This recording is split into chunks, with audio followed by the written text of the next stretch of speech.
العالمين والصلاة والسلام على رسول الله. ما أنت وتاريخ الطهي كودي أكتوبر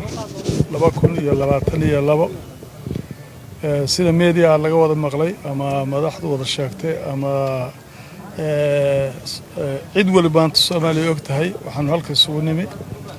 inaanu wadacno shahiid saaxiibkay shakhsiga ugu dhow buu ahaa aniga ugu dhow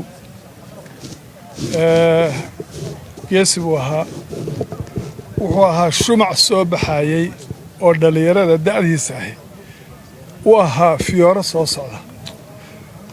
wuxuu model u ahaa 2 milyan dhalinyaro xamar joogta ayaa farxaan oo kale waxa maskaxdayda ku soo dhacay markii high schoolaadka imtixaanaadka dhamaadeen oo 27,000 oo arday ay imtixaan galayeen uu amni ku soo dhameeyay oo isaga kor u qaadayeen waxaan rabaa inaan la hadlo ciidanka booliiska Soomaaliyeed inaan la hadlo waxaan rabaa qof kasta oo booliiska Soomaaliyeed darajo kasta iyo fadhi kasta ka tirsan yahay inuu noqdo farxaan oo kale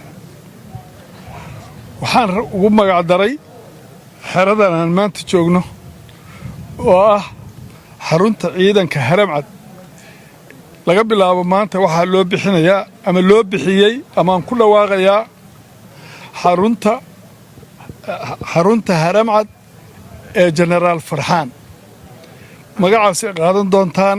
magacaasana ugu imaan doontaan si magaciisu uu noolaado isaga iyo intii la halmaasha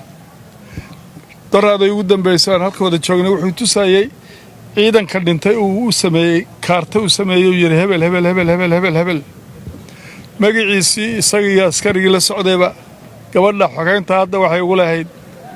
waxay ku noqonayaan tira inta ii sheegtay labadoodii aan ku darayaabay tirmaanta ilaahay ha u naxariisto shakhsi ciidankiisa jeclaa oo ciidankiisii ilaa shalayto sarkaalkan waxa lagu gartaa ciidanku xukumaa laga gartaa midna waxa la ilaahay baan dhaafiyay midna ciidankiisa aanu maaraynaanu garan weyne ciidankiisa jeclaa